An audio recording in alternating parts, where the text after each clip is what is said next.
नमस्कार दोस्तों, आज हम आपको ऋषि पंचमी की कहानी सुनाने जा रहे हैं। एक साहूकार था, उसके एक बेटी थी। सेठ सेठानी बेटी को बहुत प्यार करते थे। बेटी बड़ी हो गई, उन्होंने उसकी शादी कर दी और दामाद को अपने साथ अपने घर में ही रख लिया। दोनों मिलकर खेती करने लगे। सेठानी प्रतिदिन साहूकार और जवाई के लिए खाना लेकर जाती थी। सेठानी ने 2 खंड का बर्तन बनवा रखा था, एक में खीर व दूसरे में राबड़ी भरती थी। खीर तो साहूकार को खिलाती और राबड़ी जवाई को देती थी। बेचारा जवाई कुछ दिन नहीं बोला। एक दिन वह परेशान होकर अपनी पत्नी से बोला, क्या तेरे घर पे रोज राबड़ी ही बनती है? उसकी पत्नी बोली, मेरी माँ तो रोज खीर बनाती है। वह बोला, मुझे तो कभी खीर खाने को नहीं मिली। जब से इस घर में आया हूँ तब से आज तक राबड़ी खाते खाते मेरे तो दांत ही खट्टे हो गए। पत्नी ने बोला कि तुम झूठ बोल रहे हो। लड़की ने सोचा, आज मैं भोजन लेकर जाऊं तो सच्चाई समझ में आएगी। वह माँ से बोली, माँ आज मैं खेत पर भोजन लेकर जाऊंगी। माँ ने कहा, नहीं बेटी, तेरे पिताजी का स्वभाव खराब है, खाना मैं ही खिलाऊंगी। लेकिन बेटी ने जिद कर ली। जब बेटी ने खेत पे जाकर खाना देखा तो वह सारी बात समझ गई। उसने खाना बदल दिया, पति को खीर खिलाई। पति खीर खाकर बहुत खुश हुआ, खेत पर ही सो गया।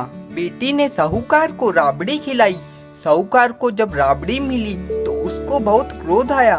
उसने घर आकर अपनी पत्नी को डांटा। पत्नी बोली, मैंने तो जैसा हर दिन बनाती थी वैसा ही बनाकर भेजा था, बेटी ने थाली बदल दी। साहूकार ने क्रोध में आकर दामाद के ऊपर हल चला दिया और उसका सिर लाकर पत्नी को दिया। सेठानी ने सिर को घुटने के नीचे रख लिया और आंखें दही की मटकी में डाल दी और चरखा काटने लगी। उस दिन ऋषि पंचमी का दिन था। उधर उसकी चाची और भाभी चांदी दे रही थी।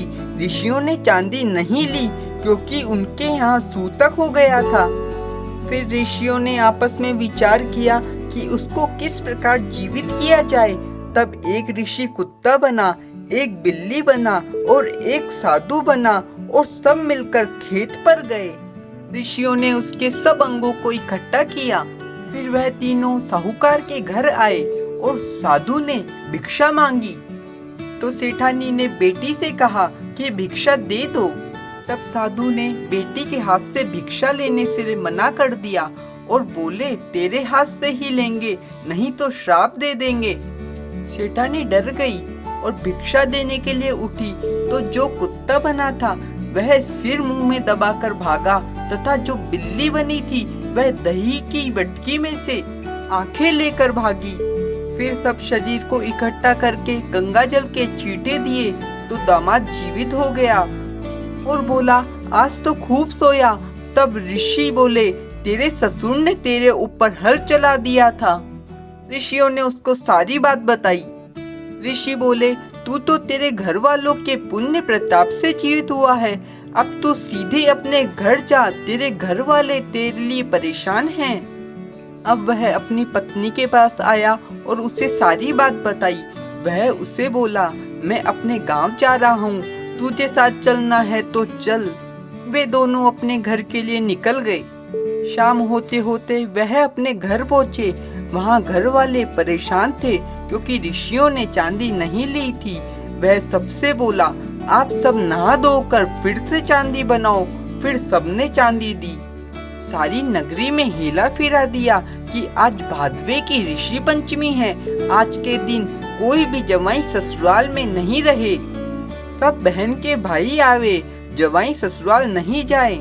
हे लखेश्वर भगवान, जैसे उसकी जान बचाई वह उसका सुहाग वापस दिया, वैसे सबकी रक्षा करना। कहते ने सुनते ने, हुंकारे भरते ने, सारे परिवार की रक्षा करना।